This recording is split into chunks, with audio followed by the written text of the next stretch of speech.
Welcome to CMD news. నా పేరు దివ్య.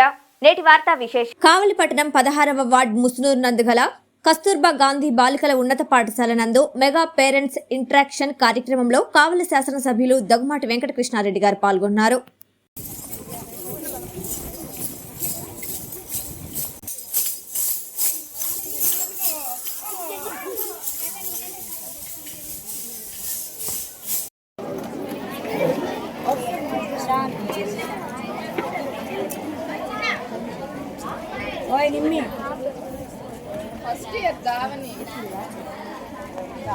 ఏ పూజనైనా మనం పూజతోటి స్టార్ట్ చేస్తాం. పూజ అనగానే మనకు త్రిమూర్తులు గుర్తుకొస్తారు. అలాంటి విష్ణువు, మహేశ్వరుడు, బ్రహ్మ ముగ్గురు కలిసింది గురువు. అటువంటి గురు బ్రహ్మ గురు విష్ణు సాంగ్ పర్ఫామ్ చేయడానికి 9th క్లాస్ మైథిలిని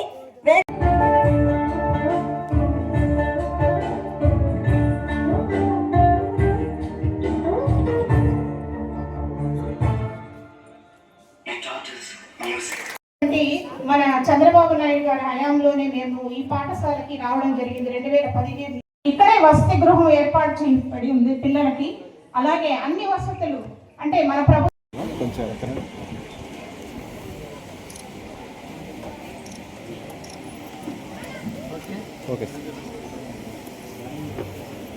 చేయడం జరిగింది సార్. అలాగే గేమ్స్ కి సంబంధించి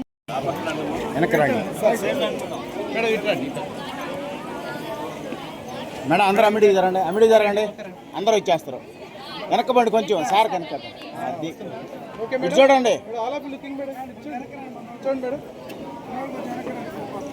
ఓకే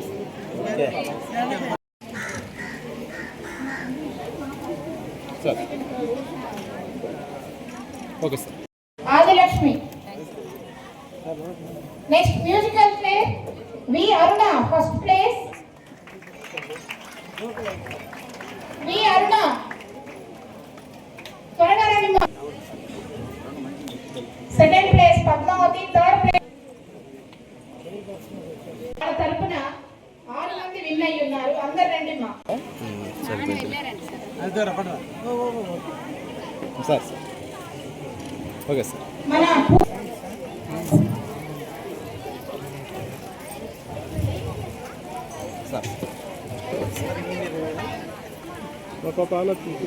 ఇక్కడ ఎంపీస్ అంటే అందరూ ఎంపీస్ అనే కదా.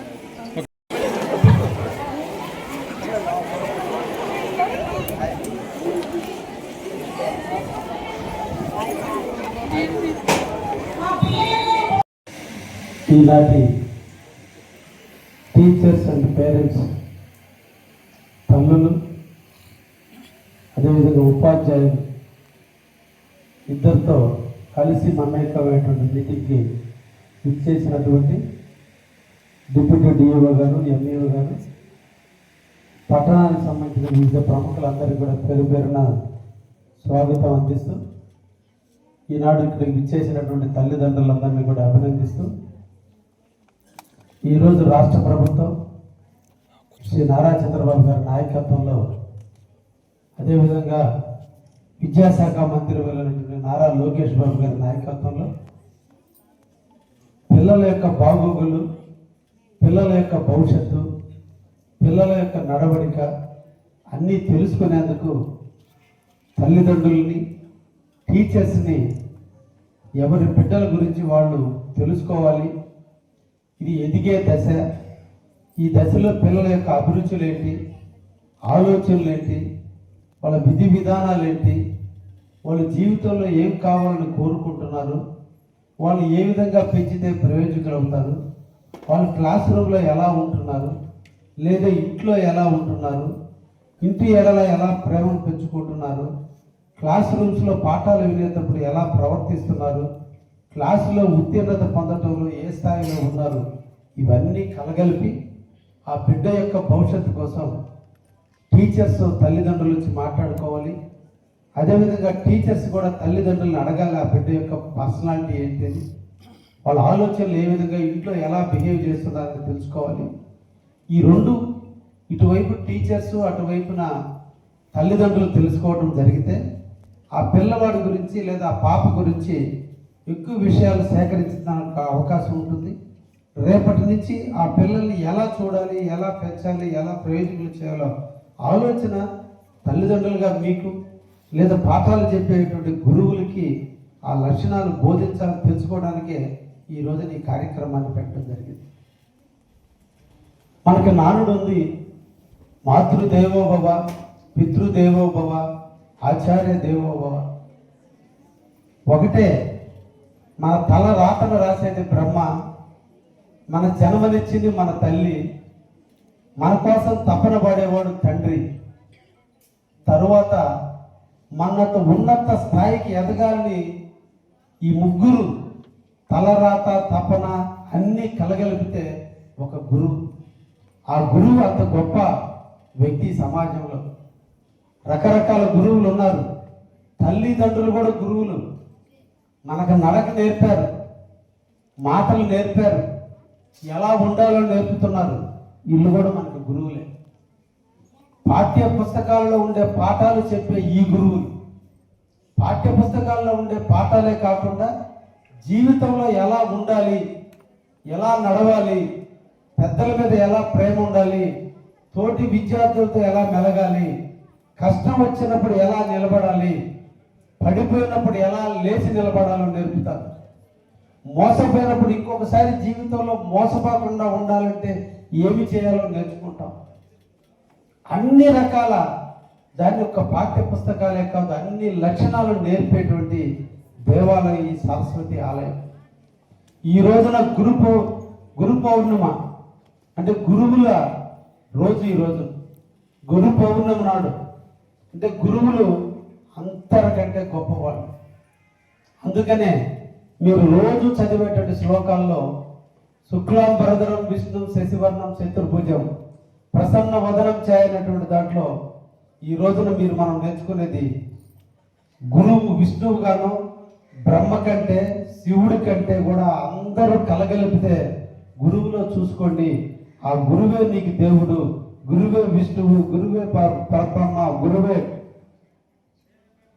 బ్రహ్మగా మీరు కోరండి అని మనం రోజు చదువుతుంటాం. అంటే గురువు అంత గొప్పవాడు. అందుకని ఈరోజు పౌర్ణిమ. పౌర్ణిమ అంటే వెన్నెల. వెన్నెల అంటే స్వచ్ఛం, వెన్నెల అంటే చల్లదనం, వెన్నెల అంటే వెలుగు. వెలుగునిచ్చేవాడు గురువు. కాబట్టి అంతటి మహోన్నతమైన గొప్ప ఉన్నతమైన స్థాయిలో ఉన్న గురువు పౌర్ణమి నాడు తల్లుల్ని, తండ్రుల్ని, గురువుల్ని కలగలిపి మీ ముంగిటికి తీసుకొచ్చి, మమ్మల్ని కూడా మీ దగ్గరికి తీసుకొచ్చి మీ ముందు కూర్చోబెట్టి భవిష్యత్తు కోసం, మీ భవిష్యత్తు కోసం ఇంతమంది కష్టపడుతున్నారు. ముఖ్యంగా ఇక్కడ ఉన్నటువంటి విద్యార్థులు అందరూ కూడా పల్లె ప్రాంతాలను వచ్చినటువంటి వాళ్ళు, పేద బడుగు బలహీన వర్గాలకు చెందినటువంటి వాళ్ళు, తల్లిదండ్రుల కష్టం తప్ప ఏమీ తెలియనటువంటి వాళ్ళు. తల్లిదండ్రులు పడే కష్టం మీకు కనిపించకుండా నిరంతరం కూడా వాళ్ళు ఇంట్లో శ్రమ చేసుకుంటున్నారు. కూలి పనులకు పోతున్నారు, వ్యవసాయ పనులకు పోతున్నారు. ఎన్ని చేసినా వాళ్ళ పడ్డ కష్టం మీరు పడకూడదని, వాళ్ళు ఈరోజు ఎంత ఇబ్బందులు పడుతున్నారో ఆ ఇబ్బందులు భవిష్యత్తులో మీరు పడకూడదని, ఈరోజు వాళ్ళు తింటున్నారో తింటం లేదో, మంచి బట్టలు వేసుకోవడం లేదో, సక్రమంగా తలదూవుకోవటం లేదో, డబ్బులు ఉన్నాయో లేవో, అప్పులు అయినారో లేదో, సాయంత్రానికి నీకు వండి పెట్టేదానికి బియ్యం ఉందో లేదో, కూరగాయలు కొట్టడానికి డబ్బులు ఉన్నాయో లేదో, కళ్ళకి బిడ్డలకి కనిపించకుండా తల్లి కడుపు చాటును దాచిపెట్టి మీకోసం కష్టలు పడుతున్నారు తల్లిదండ్రులు. విద్యార్థులు ఒక్కసారి మీరు ఆలోచించాలి. ఇది కరెక్ట్ అయిన వయసు. ఈరోజు ఇక్కడ ఉన్నటువంటి వాళ్ళందరూ కూడా 15-17 సంవత్సరాల చిన్న వయసు ఉన్నటువంటి వాళ్ళే. ఇది కరెక్ట్ అయిన వయసు. ఇప్పుడే మీరు ఆలోచించాల్సిన వయసు. గురువు పాఠాలు చెప్పిందే కాదు, మీ మనసులో ఒక ఆలోచన రావాలి. ఎస్, నా తల్లిదండ్రులు నా కోసం కష్టపడుతున్నారు, నేనేం చేయాలి? వాళ్ళ రుణం తీర్చుకోవాలి. ఒక్కసారి ఆలోచించండి. ఈ రోజున ప్రకృతిలో జంతువులు ఉన్నాయి, పక్షులు ఉన్నాయి, చెట్లు ఉన్నాయి, మనుషులు ఉన్నారు. వీటన్నిటికీ ముక్కు, నోరు, చెవులు అన్నీ ఉన్నాయి. అవి కూడా పుడుతున్నాయి, అవి కూడా చనిపోతున్నాయి. కానీ మాట్లాడే హక్కు దేవుడు మన ఒక్కరికే ఇచ్చాడు. అంతటి మంచి జన్మలో మనం పుట్టాం. మనమేం చేయాలి? కృతజ్ఞతగా ఉండాలి. ఎవరు కృతజ్ఞతగా ఉండాలి? జన్మనిచ్చిన తల్లిదండ్రులు కృతజ్ఞతగా ఉండాలి. పాఠాలు చెప్పి జ్ఞానాన్ని చెప్పి మనం చదువుకొని ఉన్నత స్థాయికి ఎదగడానికి సోపానం నిచ్చెన వేసినటువంటి గురువులకు కృతజ్ఞతగా ఉండాలి. ఎలా ఉండాలి కృతజ్ఞతకి? వంగి కాళ్ళకు నమస్కారం కాదు. మీ తల్లిదండ్రులు పడ్డ కష్టాలన్నీ తీరాలంటే మనం ఏం చేయాలి? ఏదో ఒక రోజున ఒక ఉన్నతమైన స్థాయికి, అది కలెక్టరా, ఎస్పీనా, టీచరా, లాయరా, లేదంటే వ్యాపారమా, ఇంజనీరా, డాక్టరా, ఏదో ఒకటి మీరు అనుకున్నది మీకు నచ్చినది మీరు చేసి ఆ రోజున మీ తల్లిదండ్రులు రుణం తెచ్చుకోవాలి. అప్పుడు తల్లిదండ్రులు మిమ్మల్ని వాటేసుకొని శభాష్ బిడ్డ మంచి పేరు తెచ్చావు మాకని గర్వంగా మిమ్మల్ని వాటేసుకున్న రోజు అదే నిజమైన జన్మకి కారణం. ఎందుకు పుట్టింది ఈ అమ్మాయిని తిట్టుకునేదానికి కాదు మనం పుట్టాల్సింది.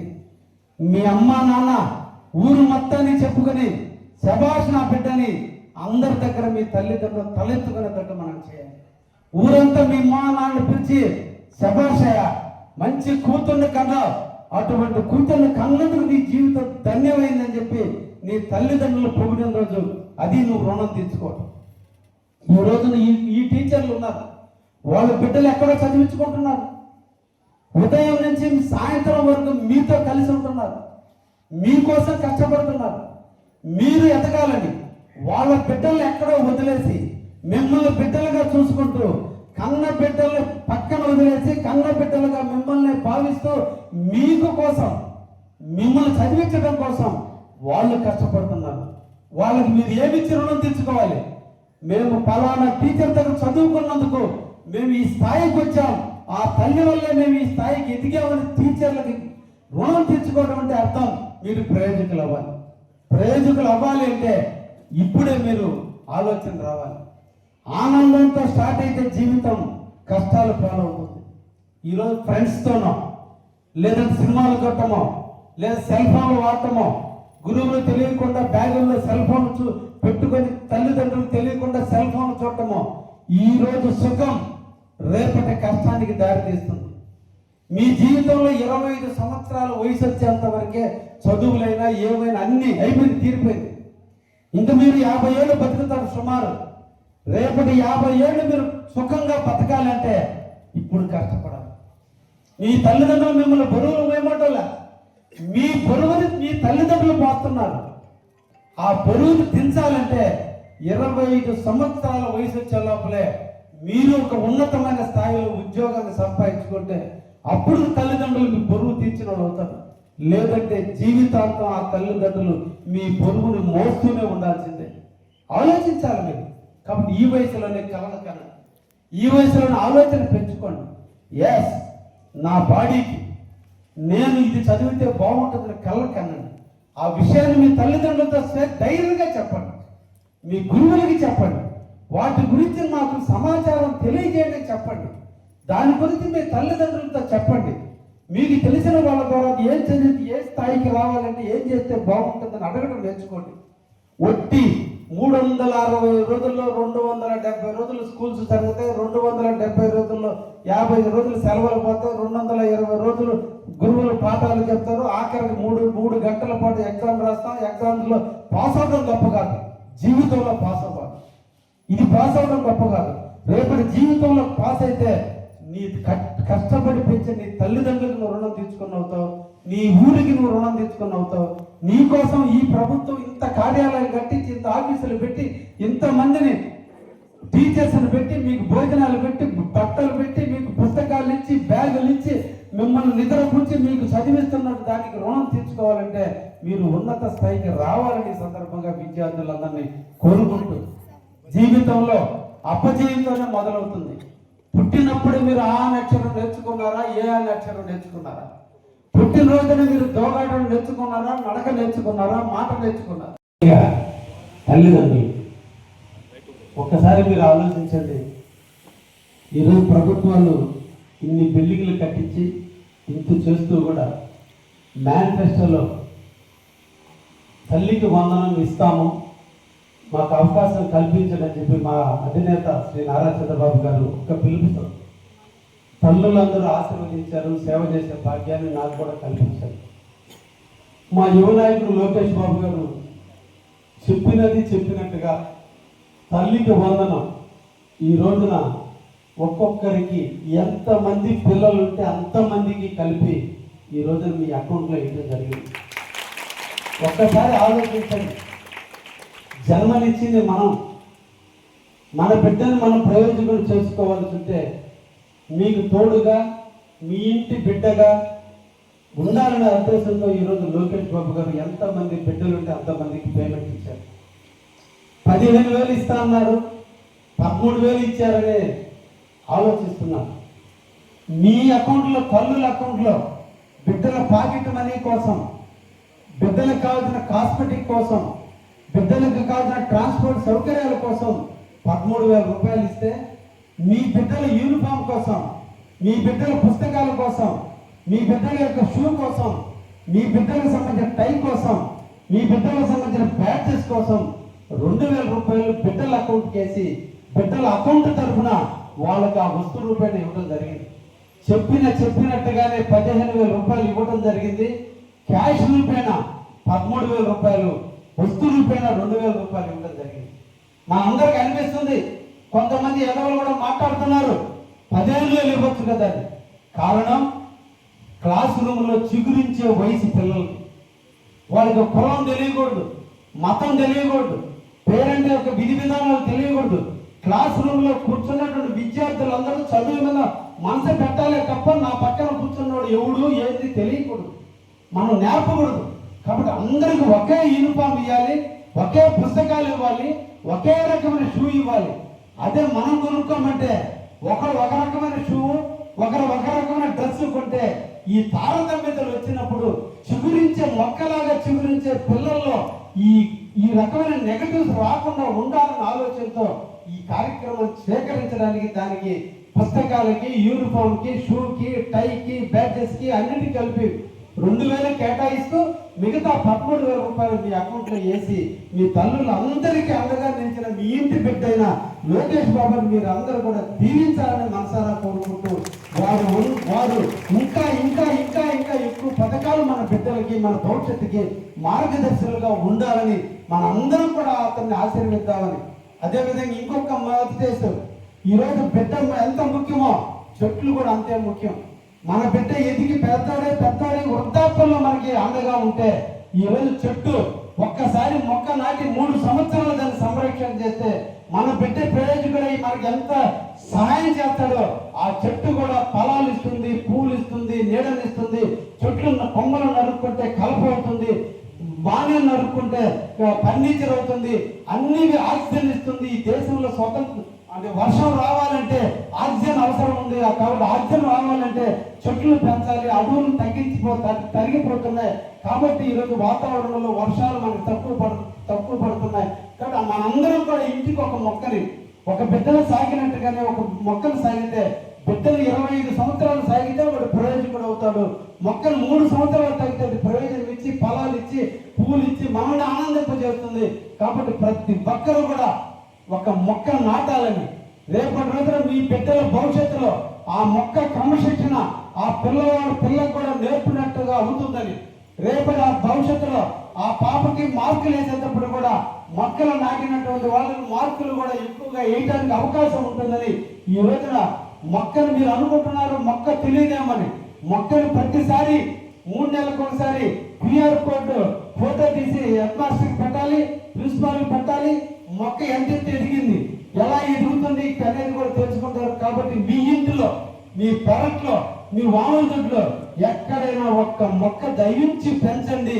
ఇది మనందరి జీవితాలకి ఒక్క మొక్క వల్ల ఊరందరికీ ప్రయోజనం జరుగుతుందని ఆక్సిజన్ రూపంలో తప్పకుండా తల్లులు మొక్కలు నాటే కార్యక్రమాన్ని కూడా శ్రీకారం చుట్టమని చెప్పి సందర్భంగా మీకు తెలియజేస్తూ, తప్పకుండా ఆ పని చేస్తారని మేము కోరుకుంటూ ఆశిస్తూ ముగిస్తున్నాం. Sridevi multi speciality hospital, Christian Peta, 5వ లైన్, కావలి.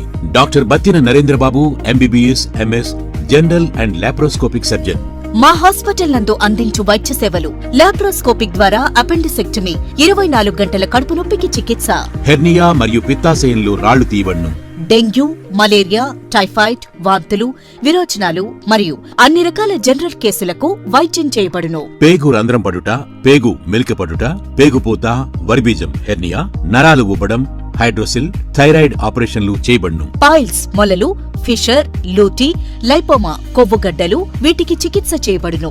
కడుపులో పేగుపూతకు ఎండోస్కోపిక్ చేయబడును.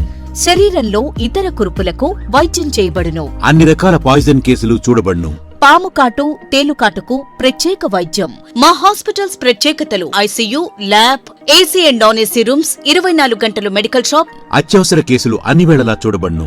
Malinidevi multi speciality hospital, Christian Peta, 5వ లైన్, కావలి. ఫోన్ నంబర్స్ 9398665676 మరియు 086262451.